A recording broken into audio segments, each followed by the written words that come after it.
Mid day meal কর্মীদের pension চালু করা, প্রতি মাসে নিয়মিত বেতন প্রদান করা এবং বেতন বৃদ্ধির দাবিসহ ৯ দফা দাবিতে শনিবার মিড ডে মিল কুক কাম হেল্পার ত্রিপুরা রাজ্য কমিটির পক্ষ থেকে শিক্ষা দপ্তরের অধিপত্যের কাছে ডেপুটেশন প্রদান করা হয়।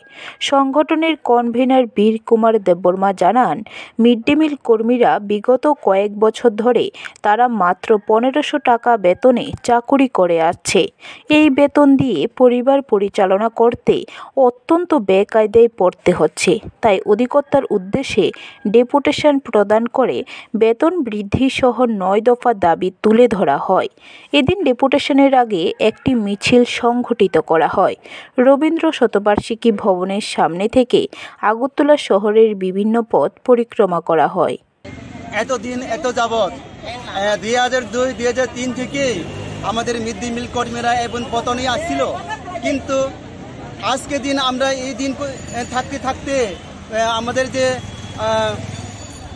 মিড ডে মিল কর্মীরা দিনের ৫০ টাকা করে, দিনে ৩০ টাকা করে কাজ করে করে ডিউটি করে আমরা এতদিন এত বছর আয়া করছে। তাহলে তো আমাদের তো আরও সহ্য হবে না, আমাদের পেট তো মানে না।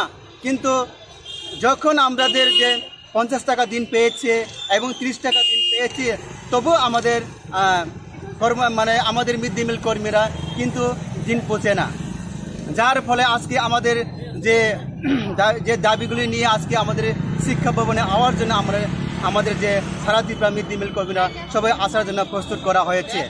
যে আমাদের মিড ডে মিল কর্মীরা এতদিন এত বছর ১৫০০ টাকা দিয়ে ২৫০০ টাকা দিয়ে আমরা কাজ করে আছি, কিন্তু আমরা ৪ ঘন্টা ৫ ঘন্টা ডিউটি করি, কিন্তু আমাদের কোনো বেতন এখনো কিন্তু বাড়েনি। কিন্তু মানুষের ঘরে যদি কাজ করতে গেলে ৪০০ টাকা ৫০০ টাকা দিন মজুরি হয়ে গেছে, কিন্তু আমাদের মিড ডে মিল কর্মীরা ৪-৫ ঘন্টা ডিউটি করে আমাদের আজ অবধি কিন্তু ৭৩ টাকা হাজিরা করে আমরা এখন পর্যন্ত আমরা চলে থাকি, কিন্তু আমাদের পরিবার আমাদের পেট কোনো তিনি ভরেনি। ব্যুরো রিপোর্ট, খবর ত্রিপুরা।